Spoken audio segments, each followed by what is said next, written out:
माननीय वित्त मंत्री जी ने 4 अलग अलग दिन पैकेज घोषित किए हैं। ये सचमुच उन संकल्पों को पूरा करता है जिस देश के गांव के लिए, गरीब के लिए, किसान के लिए, नागरिक के लिए और प्रत्येक नागरिक तक शासन की सुविधाओं को पहुंचाने, उनके स्वावलंबन और आत्मनिर्भर का मार्ग प्रशस्त करता है। आज जो चौथे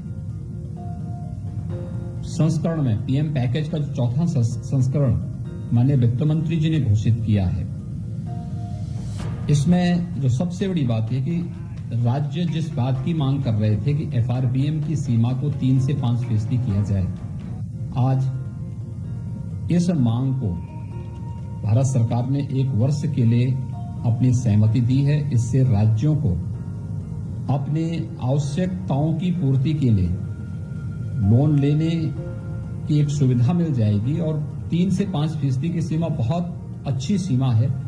मुझे विश्वास है कि सभी राज्य, कमोबेश सभी राज्य इसकी मांग करते रहे थे। मैं इसके लिए आदरणीय प्रधानमंत्री जी का हृदय से आभार व्यक्त करता हूं और माननीय वित्त मंत्री जी को धन्यवाद देता हूं इस घोषणा के लिए।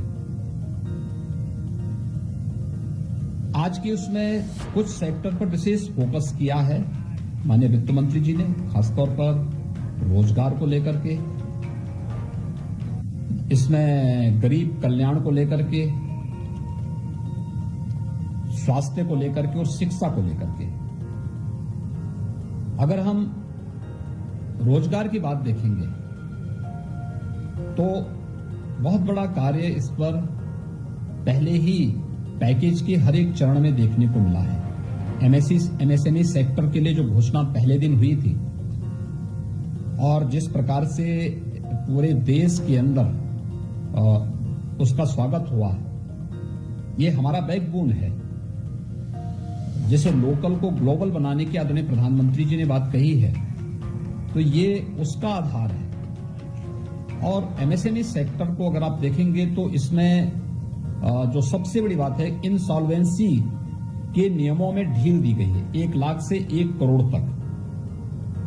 मेरा अनुमान है कि देश का जो सबसे बड़ा एमएसएमई सेक्टर है वह उत्तर प्रदेश में है, तमिलनाडु में है और देश के अन्य जो राज्यों में है। ये देश की अर्थव्यवस्था की बैकबोन है और इससे बहुत मजबूती मिलेगी और रोजगार सृजन के भी ढेर सारे अवसर इससे प्राप्त होंगे। दूसरा, प्रवासी श्रमिकों की सकुशल और सुरक्षित वापसी के लिए भारत सरकार ने श्रमिक एक्सप्रेस लगाए हैं। 85% रेल मंत्रालय और भारत सरकार इसमें योगदान दे रहा है। सभी राज्य अगर अपने हिस्से का राशि सहयोग में दे देंगे तो निःशुल्क सभी श्रमिकों को उनके घर तक और उनके गृह जनपद तक आसानी से पहुंचाया जा सकता है। उत्तर प्रदेश में अब तक 475 से अधिक श्रमिक एक्सप्रेस गाड़ियां यहां आई हैं उत्तर प्रदेश में, जिसमें 6 लाख से अधिक प्रवासी श्रमिकों को अकेले हम उत्तर प्रदेश में इन जो श्रमिक एक्सप्रेस लगी है इनके माध्यम से सुरक्षित उनके गृह जनपद तक क्वारंटाइन सेंटर में पहुंचाने की व्यवस्था इसके माध्यम से किए हैं। लेकिन इन प्रवासी श्रमिकों के बारे में भी जो व्यापक कार्य योजना घोषित हुई है, एक पहले पैकेज में प्रधानमंत्री गरीब कल्याण पैकेज में प्रधानमंत्री जी ने 1,70,000 करोड़ रुपए की जो घोषणा की थी, इसमें हर एक यानी देश के 80 करोड़ लोगों को फ्री में राशन देने की व्यवस्था। और मुझे प्रसन्नता है कि उत्तर प्रदेश में हम लोगों ने अब तक 18 करोड़ लोगों को हर बार यानी तीसरी बार हम फ्री में राशन उपलब्ध करवा चुके हैं। और ये फ्री में राशन प्रदेश के अंदर हर एक व्यक्ति को उपलब्ध हो चुका है। कोई व्यक्ति ये नहीं कह सकता कि हमें राशन नहीं मिल रहा है। इसके अलावा प्रदेश के अंदर रोजगार सृजन की दृष्टि से भी जो कार्य प्रारंभ हुए हैं, इसमें एमएसएमई सेक्टर में बहुत बड़ा कार्य हुआ है। यहां पे जो उद्योग बंद थे उनको प्रारंभ करके उसमें कार्य प्रारंभ हुआ है। उसके माध्यम से बहुत सारे लोगों को रोजगार यहां उपलब्ध हुआ है। मनरेगा में आज के दिन पर उत्तर प्रदेश में प्रतिदिन 30 लाख लोगों को रोजगार प्राप्त हो रहा है और मनरेगा के माध्यम से ही 300 करोड़ रोजगार सृजित करने का जो लक्ष्य रखा गया है 40,000 करोड़ रुपए की व्यवस्था केवल इसी के लिए की गई है और इसके माध्यम से मानसून के दौरान भी सभी लोगों को काम मिल सके इसका भी प्रावधान किया गया है। प्रवासी श्रमिकों के लिए भी कुछ सहयोग देने के लिए भी इसमें व्यवस्था की गई है। ये रोजगार सृजन के जो पैकेज घोषित हो रहे हैं, ये निश्चित ही हर एक हाथ को काम देने की सामर्थ्य रखते हैं और इस पर ये बहुत स्वागत योग्य है। मैं इसके लिए आदरणीय प्रधानमंत्री जी का हृदय से आभार व्यक्त करता हूं।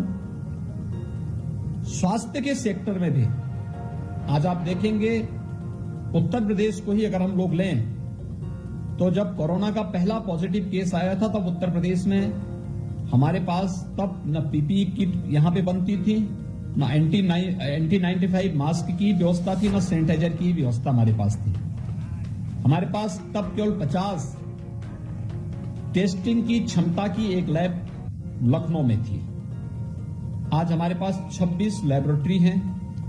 पर्याप्त मात्रा में भारत सरकार हमें किट उपलब्ध करा रहा है और प्रतिदिन हम लोग इस समय 6,000 टेस्ट प्रतिदिन कर रहे हैं। अगले 2-3 दिन के अंदर हम इस क्षमता को बढ़ाकर के 10,000 तक करने जा रहे हैं। लगभग अब तक प्रदेश में 2.25 लाख से अधिक टेस्ट हम लोग संपन्न कर चुके हैं और कुशलतापूर्वक न केवल इस क्षमता का विस्तार हम लोगों ने भारत सरकार के सहयोग से किया है, अपितु लेवल 1, लेवल 2, लेवल 3 के कोविड हॉस्पिटल की भी एक लंबी श्रृंखला खड़ी करते हुए हम लोग अब तक 55,000 से अधिक केवल कोरोना पॉजिटिव के केसेज के उपचार के लिए 55,000 से अधिक बेड स्थापित कर चुके हैं और प्रदेश के सभी 75 जनपदों में आज वेंटिलेटर की सुविधा हमारे पास मौजूद है।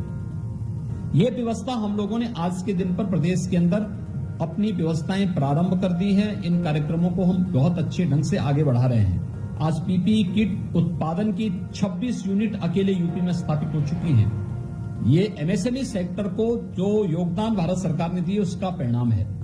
सैनिटाइजर न केवल उत्तर प्रदेश आज इस मामले में हमारी फैक्ट्रियां, डिस्टिलरीज इसमें पर्याप्त मात्रा में सैनिटाइजर उपलब्ध करा रही हैं, बल्कि हमने 28 राज्यों को भी सैनिटाइजर यहां से भेजा है और उन 28 राज्यों में पर्याप्त मात्रा में सैनिटाइजर आज के दिन पे उपलब्ध हुआ है।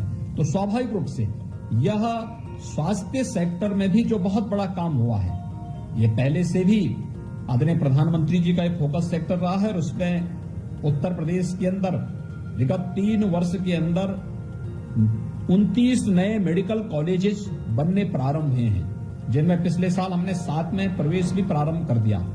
2 नए एम्स प्रारंभ हुए हैं, एक गोरखपुर और रायबरेली, दोनों में हम लोगों ने ओपीडी के साथ साथ वहां पर हम लोगों ने पाठ्यक्रम भी पिछले वर्ष से प्रारंभ कर लिया है। शेष अन्य स्थानों पर भी तेजी के साथ मेडिकल कॉलेजेस बन रहे हैं और इस कोरोना संकट के समय इन मेडिकल कॉलेजेस को के द्वारा स्वास्थ्य सेवाओं की बेहतरी में बहुत बड़ा योगदान दिया गया। इन्हीं के माध्यम से हम लोगों ने सरकारी और प्राइवेट दोनों क्षेत्र की मेडिकल कॉलेजेस और पहले से हमारे पास जो स्वास्थ्य के केंद्र थे, इनकी मदद से हम लोगों ने कोरोना संकट के दौरान हम बेहतर उपचार प्रदेश की जनता को उपलब्ध कराने में मदद कर पा रहे हैं। प्रदेश के अंदर इसके साथ साथ शिक्षा के बारे में जो फोकस किया गया है कि ऑनलाइन शिक्षा के बारे में 12 प्रकार के शिक्षा से जुड़े हुए चैनल को प्रारंभ करने, देश के 100 विश्वविद्यालयों को केंद्र में रख करके इस पाठ्यक्रम को आगे बढ़ाने की कार्रवाई को मैं आभारी हूं कि जब लॉकडाउन चल रहा है, लॉकडाउन के दौरान स्कूल कॉलेजेस बंद चल रहे हैं, उस दौरान उन बच्चों के लिए भी बेहतर शिक्षा के लिए ऑनलाइन शिक्षा का एक नया प्लेटफॉर्म भारत सरकार ने उपलब्ध कराया है। उत्तर प्रदेश ने उसका अनुसरण किया है।